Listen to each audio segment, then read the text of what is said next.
Pero tenemos este tesoro en vasos de barro para que la excelencia no sea del hombre, sino de Dios. Así es, apreciados amigos y hermanos, es algo contundente este verso que venimos desde ayer, bueno, aprovechando para saludarlos a todos, contarles que seguimos dando pasos, seguimos caminando, seguimos colocando bases, estructura y quizás más dentro de nosotros para que podamos tener la firmeza de que estamos haciendo algo para Dios. Cuando leemos este texto, como veníamos conversando ayer, es un gran desafío para nosotros mm, guardar algo tan extraordinario, tan sagrado, tan sublime, que es la parte de Dios que está en nosotros. Se vuelve extraño estas expresiones que parece una dicotomía, como lo burdo con lo celestial. Tenemos este tesoro en vasos de barro. Y el tesoro, pues, representa toda una identidad, lo que somos de Dios, la manifestación de Dios, ese propósito, esa ideología, si la pudiésemos llamar completa, para no quedarnos solo con qué es eso del tesoro, que a veces no lo explicamos. ¿Cómo es que tenemos un tesoro en vasos de barro? Sí, lo que está queriéndonos decir es que lo valioso, lo inigualable, lo verdadero, lo que cuenta realmente en esta vida, está dentro de nosotros en esa esencia espiritual. Y eso está depositado dentro de la fragilidad de la humanidad. Los seguros venden pólizas que se llevan de vida, pero aunque se debería llamar de muerte porque se pagan cuando la persona muere. El índice de personas que mueren por tropezarse o caerse es muy alto. Eh, ¿Por qué se muere una persona al caerse?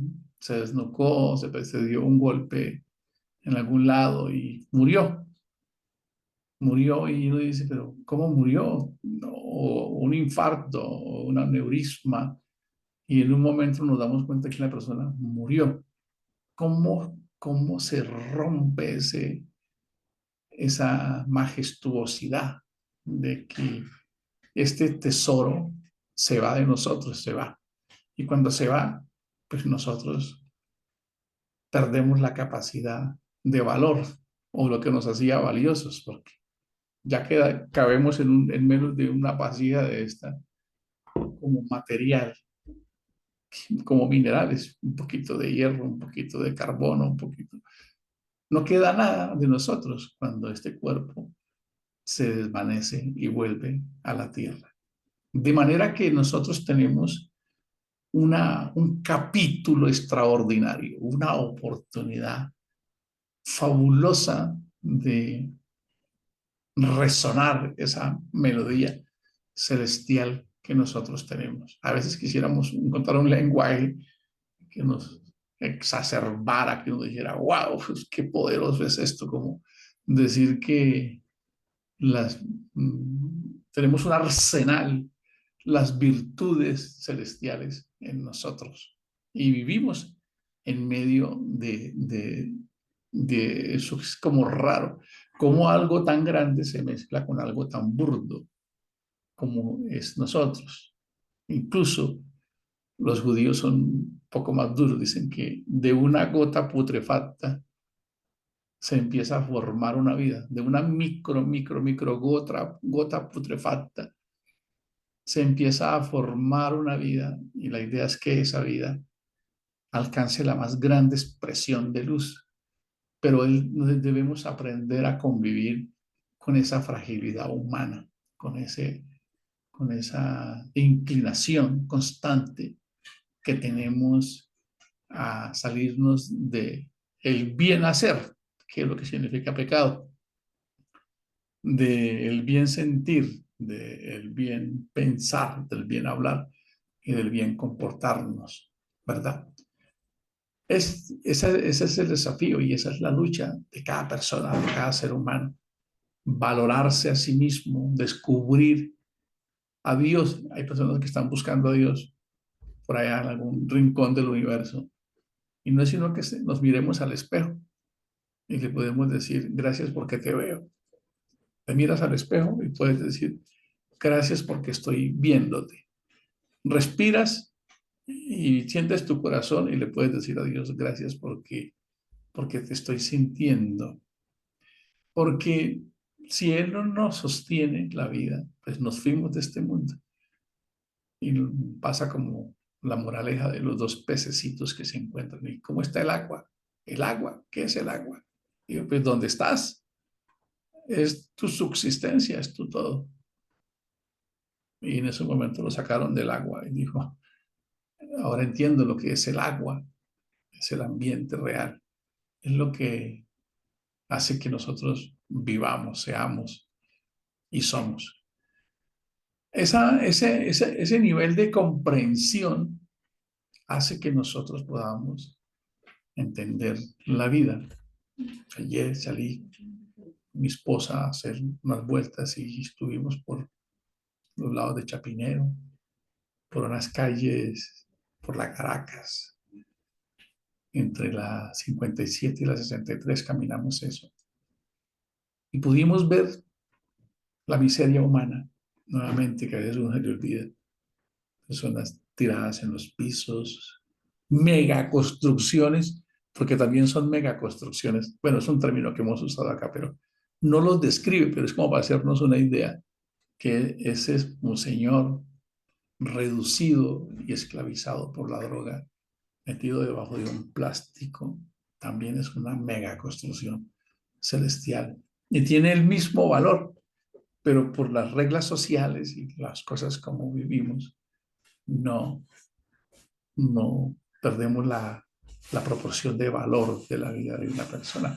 Antes le huimos, nos causa temor, es normal. Y me ponía a analizar por qué una persona mata a otra. Y una persona mata a otra porque nunca fue consciente de lo grande que él era. Nunca supo.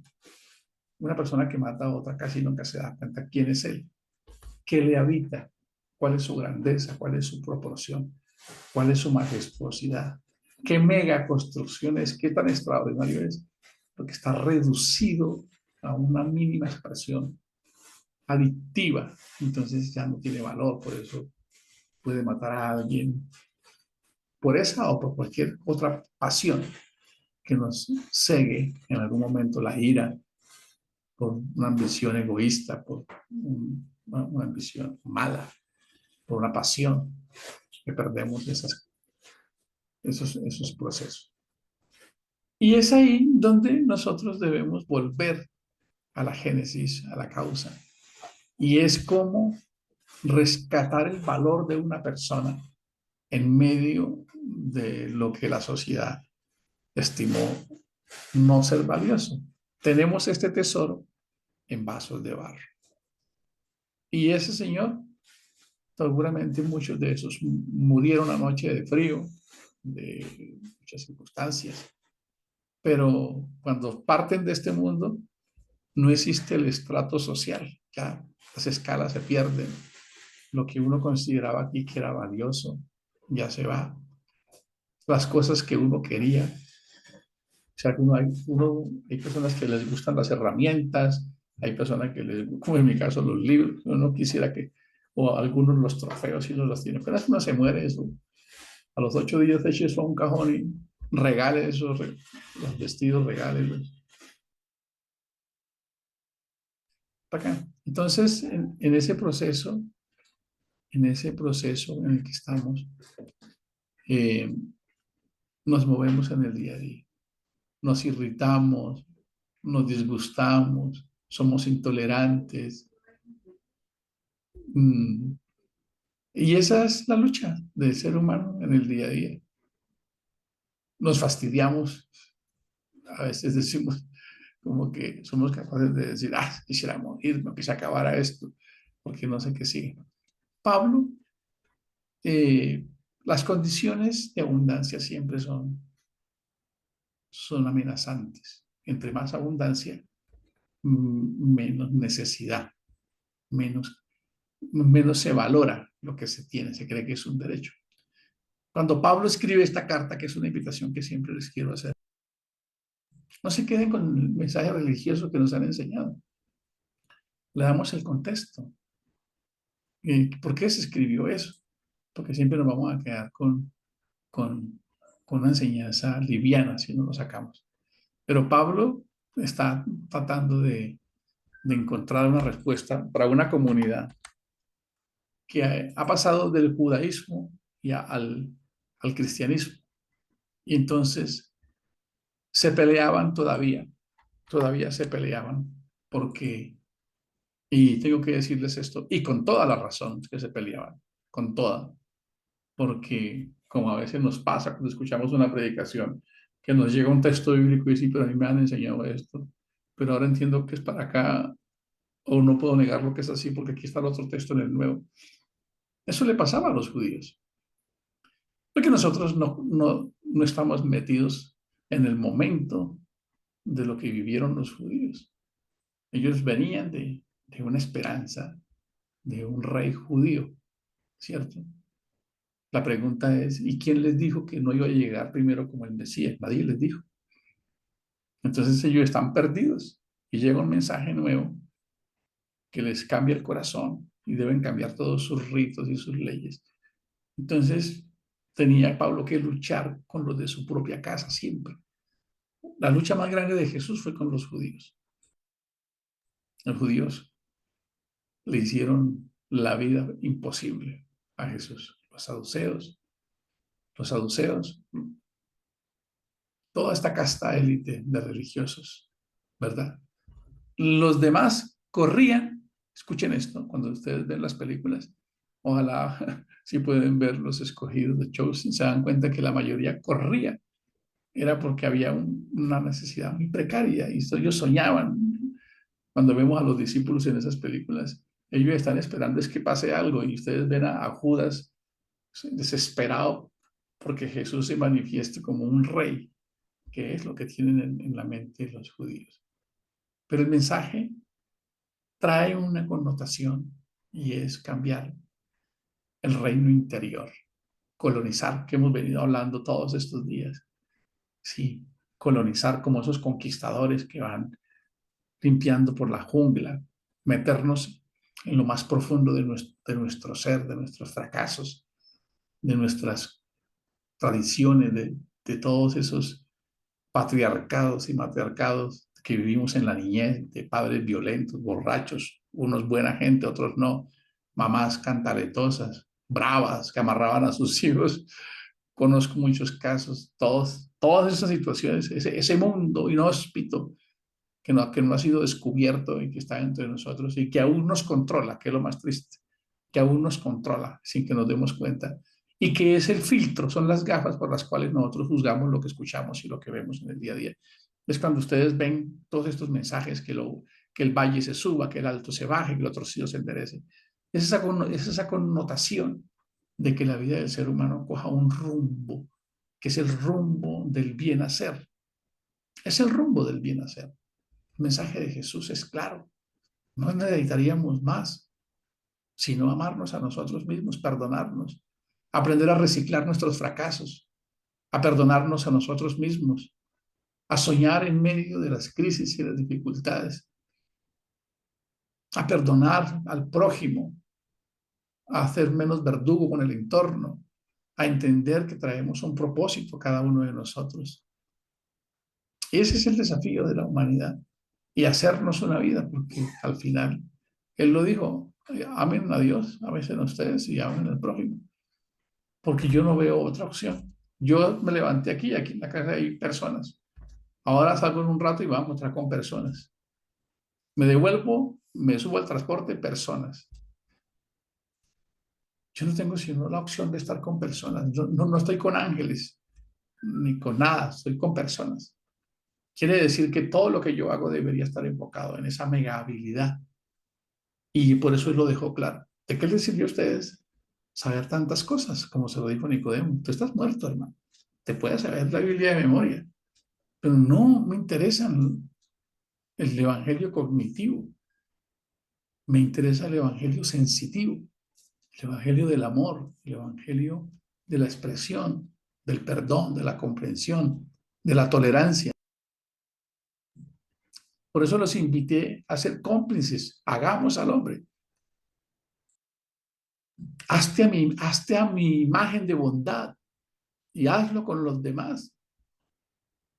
Muéstrales la gracia. Nosotros aquí, en lo que conocemos como Nuevo Testamento, tenemos dos palabras que el Antiguo Testamento casi no conoce. Fe y gracia. Son palabras que están apenas mencionadas escasamente en algunas de las veces. Nosotros estamos hablando de otro lenguaje.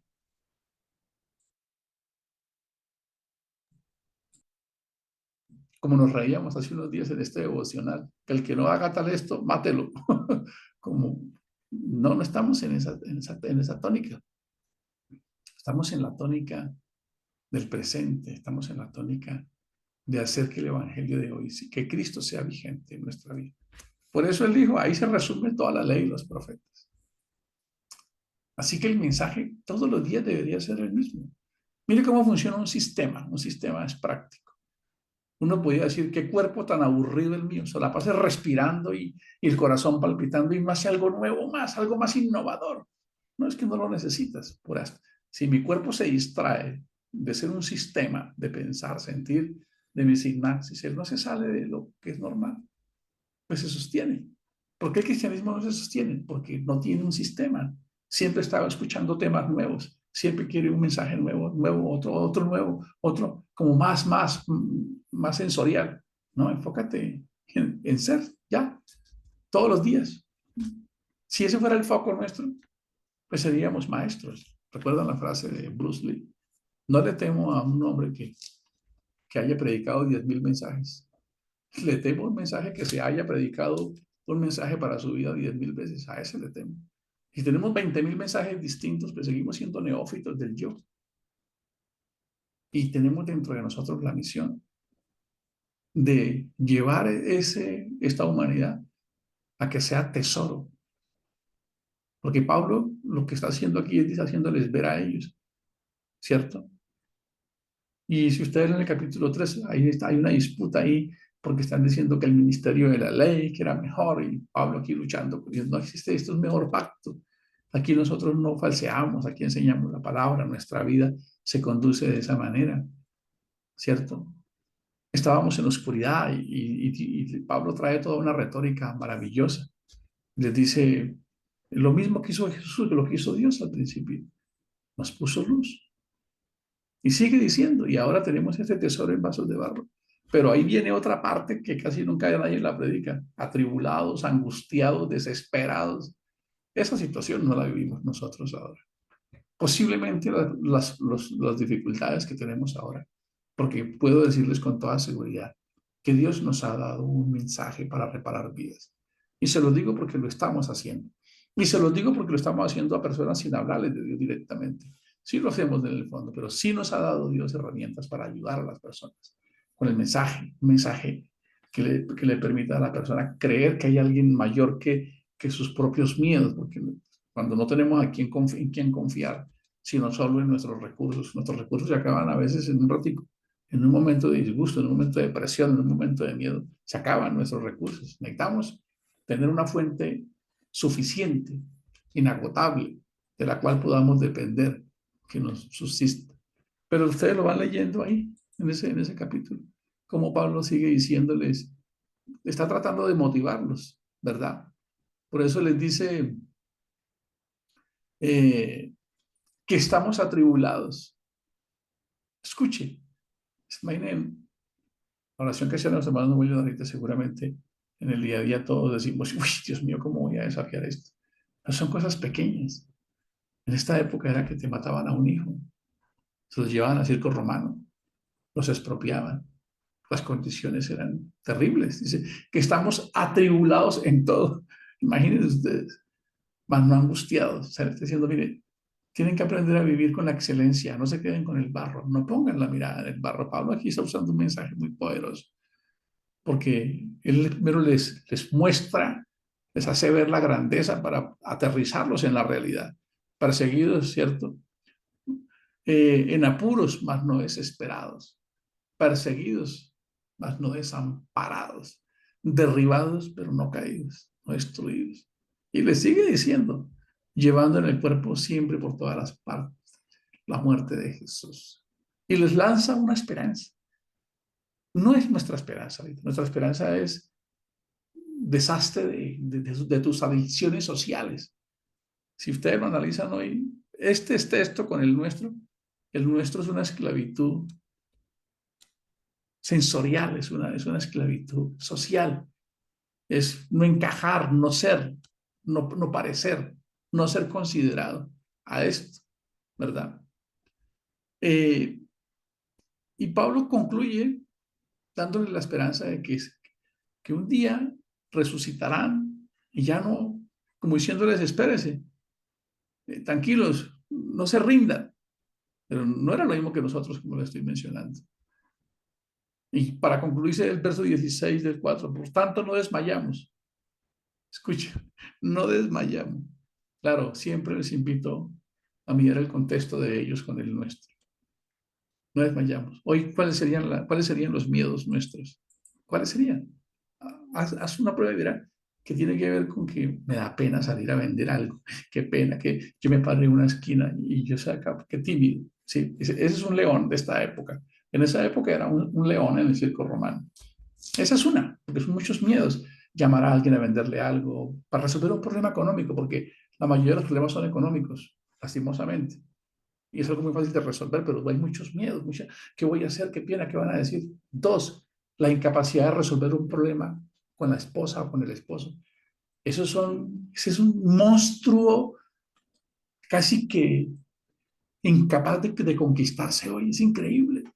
No somos capaces de hacer que Cristo muera en nosotros para trascender eso. No somos capaces. No hemos entendido qué es eso. Tres, una relación con un hijo, con un amigo, con un socio. Ya, se acabaron los vampiros. Cuarto, no estar en el estatus. Es decir, ser parte de la cultura, porque a veces, ¿qué dirán? ¿Qué van a pensar? Y esos son los vampiros de esta época. Esos son los leones de esta época. ¿Cómo les parece? ¿Cómo nos fuimos apocando en esa época?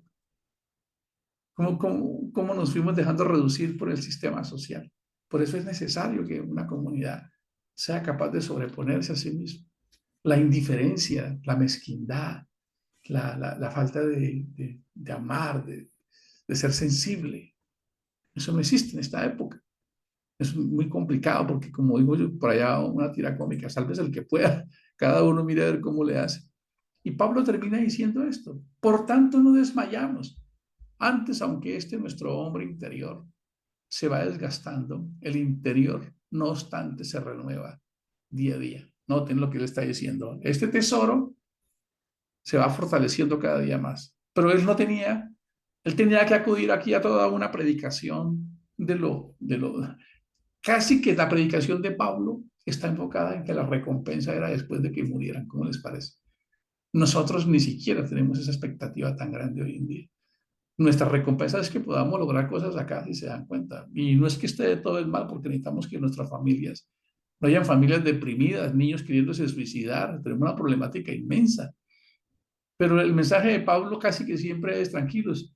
No importa si aquí van al circo romano, no importa si aquí lo pierden todo, no importa si aquí mueren. Ese tesoro va a prevalecer. Dice, por tanto no desmayamos, aunque nuestro hombre exterior se va desgastando. El interior, no obstante, se renueva de día en día. ¿Cuál? Ese tesoro. Porque esta leve tribulación, escuchen, y Pablo la minimiza, esta leve tribulación. Qué bueno que cada uno fuera capaz hoy de sentarse. ¿Cuáles son mis tribulaciones hoy? ¿Cuáles son? Y te vas a dar cuenta que no las hay. Son de emociones secundarias. Las tribulaciones sociales son de emociones secundarias, porque son vergüenza, culpa, miedos, traumas. Las emociones secundarias son aprendidas. Las primarias son filogenéticas, vienen con nosotros. Estas las vamos aprendiendo con el tiempo porque nos avergonzaron, porque nos abusaron, porque nos golpearon, porque no nos quisieron, porque nos rechazaron. Esas quedaron como las emociones secundarias, que es donde está la envidia, el ego, la vergüenza, la culpa, el resentimiento. Eso que está acá, esas son las emociones. Eso es lo que controla la sociedad hoy en día. Por eso nacer de nuevo es decirle, Señor, ayúdame a no tener miedo, ayúdame a hacer la solución, ayúdame a salir de mi propia realidad, puede ser económica, para hasta ayudar a otros, porque a veces no logro subsistir yo. Y a todos quizás nos ha pasado en algún momento de la vida. De eso sí que tengo experiencia. Entonces, Pablo sigue diciéndoles de esta manera, diciéndoles, ánimo, tranquilos, vamos, que ustedes pueden, pero no importa si se mueren. Él no usa ese lenguaje, pero mire, esta pequeña tribulación momentánea, comparemos nuestras tribulaciones con las de allá y verá que nuestras tribulaciones son muy sociales, las de esta sociedad, ¿verdad? Porque esta leve tribulación momentánea produce en nosotros un cada vez más excelente y eterno peso de gloria. ¡Wow! Pablo se fue con todo acá. Le digo, no importa que ustedes aquí no tengan donde caer muertos, no importa que ustedes mueran en el circo romano, no importa. Ustedes aquí no tienen cero esperanza, porque va a ser allá donde ustedes van a ser compensados. Dice, no mirando nosotros las cosas que se ven. Sí hay que entender el contexto, amados hermanos, para poder saber por qué Pablo les decía. Porque muchos de estos cristianos no tenían esperanza. No existían los portales para mandar hojas de vida donde la gente pudiese trabajar. Ser cristiano no era ser muy popular, las condiciones eran precarias. La mayoría no eran personas pues que fueran socialmente formadas o que tuviesen familias reputadas, ¿de acuerdo? Es decir, no mirando nosotros las cosas que se ven, sino las que no se ven. Pues las cosas que se ven son temporales, pero las que no se ven son eternas. Qué bueno que una comunidad en esta generación tuviese la capacidad de entender esto y decir, es verdad que yo un día voy a estar en la vida eterna, pero mientras llego, le voy a hacer ruido a este mundo material. Mientras llega, a trastornar este mundo material. Mientras llega, voy a hacer todo lo que esté a mi alcance. Mientras llega, quisiera irme de este mundo, habiéndolo dejado, que cuando me vaya de este mundo, viví tan vehemente. Y no estoy hablando que nos tenemos que ir allá como en la época de Josefo, que tenían que salir a matarse con 60 soldados. No, es simplemente renunciar a esos prejuicios, a esos miedos, a esos egos, a esas prevenciones, amar, dar, vencer esos miedos, lanzarse en ese emprendimiento con una tenacidad implacable, conquistar esa economía que a veces nos asfixia y sin miedo, sin temor. ¿Para qué? Porque todo este mundo es rico. Este mundo no tiene necesidad de nada. Yo a veces voy a los barrios. Mi suegro vive donde yo viví. Ahí es un barrio tremendo, pero ustedes no ven sino carnicerías repletas de pollo, de carne, de frutas. Y yo digo, wow, ¿cómo piensa la gente que esto está maldito? Con esa convicción de que esto es del maligno y que el mundo es del maligno y que esto está maldito, pues la gente empieza a creerse eso y empieza a apocarse. Y yo lo que estoy viendo es un mundo lleno de riqueza, de prosperidad, lleno de bondad, donde lo único que realmente está afectando a la sociedad es el ego, es la ambición ciega de cada uno de los que puede llegar a poseer, pero lo demás está todo por hacer. Pablo termina diciendo, no pongan la mirada en las cosas terrenales, pero es que la situación de ellas no daba para otro mensaje, no daba para otro mensaje. ¿Por qué? Porque a uno le habían matado un hijo, al otro lo tenían en la cárcel. No era que el domingo se iban al parque a predicar, en ese momento de unas persecuciones. Cuando se iba a predicar, lo que llovía era piedra, como decimos acá. Por eso Pablo usa este mensaje. Pero nosotros no tenemos ese contexto hoy. No lo tenemos. Pensamos en nuestros miedos. Saquemos un tiempo para decir, ¿por qué tengo miedos? ¿Por qué estoy como a toda hora con los guantes arriba? ¿Por qué no perdono? ¿Por qué no me libero? ¿Por qué no salgo gritando, diciendo, sí, ven, arreglemos esto? O sea, todavía como cristianos y cargando un lastre, una carga pasada que no es de nosotros, solamente porque esta sociedad nos puso en ese contexto. Así que pongamos la mirada en las cosas eternas para que vivamos de esa manera, pero gastemos cada minuto, cada gramo de fuerza para que en este mundo el reino de los cielos sea manifestado. No solamente como quieren hacer las organizaciones, vengan, llenemos templos de personas, no, no, llenemos familias del reino de los cielos. Lo demás lo hará Dios. Bendiciones para todos.